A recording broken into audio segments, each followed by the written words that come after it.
অনুষ্ঠানে নিয়ে আসতে পেরেছি দীর্ঘদিন পরে। এই প্রতিষ্ঠানের সঙ্গে আমার সম্পর্ক বহু পুরনো। 2005 সালে সম্ভবত এটা প্রতিষ্ঠিত হয়, তখন থেকেই এই প্রতিষ্ঠানের সঙ্গে আমার সম্পর্ক। এবং একজন অসাধারণ মেধাবী, যোগ্য, টকবক একজন তরুণ নয়ন বাঙালি, যে ওই নামেই পরিচিত, সে এই প্রতিষ্ঠানটি শুরু করে।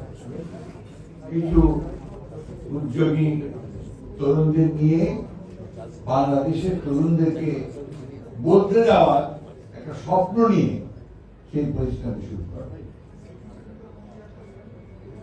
আমি সবসময় চেষ্টা করেছি তার সঙ্গে থাকা। আমি যেটা লক্ষ্য করেছি যে অত্যন্ত সৃজনশীল, মেধাবী একজন মানুষ যদি সহযোগিতা পায় তাহলে সে অনেক কিছু করতে পারবে। চেষ্টা করেছে, অনেক দূর এগিয়েছিল, কিন্তু দুর্ভাগ্যজনক ভাবে এই ফ্যাসিবাদী সরকার, আওয়ামী লীগের সরকার, হাসিনা সরকার, তারা থেকে কোনো কিছুই সৃষ্টিশীল করতে যায়।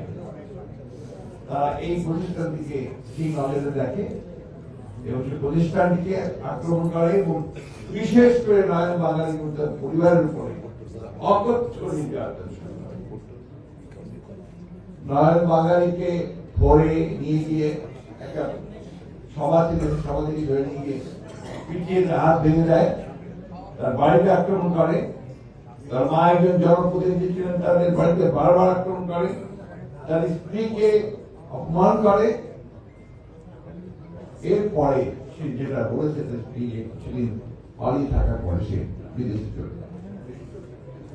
আমি আজকে নয়ন বাঙালিকে আন্তরিকভাবে এই ফোরাম থেকে, এই প্ল্যাটফর্ম থেকে আন্তরিক কৃতজ্ঞতা, ধন্যবাদ জানাই এবং তার সাহসের প্রতি আমি আবারও তাকে অভিনন্দন জানাই। আমি আশা করবো যে সে অল্প কিছুর মধ্যে আবার দেশে ফিরে আসবে, এসে এখানে এই প্রতিষ্ঠানটি আরো এখানে অনেক আলোচনা হয়েছে। আমাদের অত্যন্ত বিজ্ঞ রাজনীতিক, সমাজকর্মী, শিক্ষক, আপনার টেলিভিশনে কাজ করেন যারা মানে আপনার পাবলিক অপিনিয়ন তৈরি করেন, তারা বক্তব্য রেখেছেন। আমি তো একেবারে রাজনীতির মাঠ কর্মী, খুব বেশি কথা বলতে চাই না, আর এখন খুব বেশি কথা বলাও সমীচীন নয়।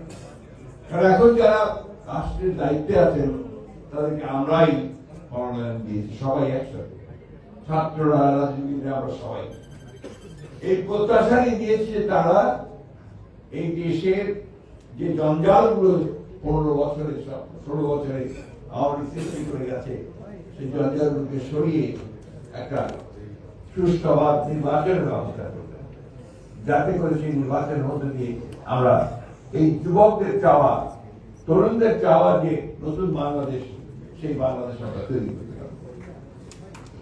আমরা নির্বাচনের কথা বেশ বলছি, বারবার বলছি,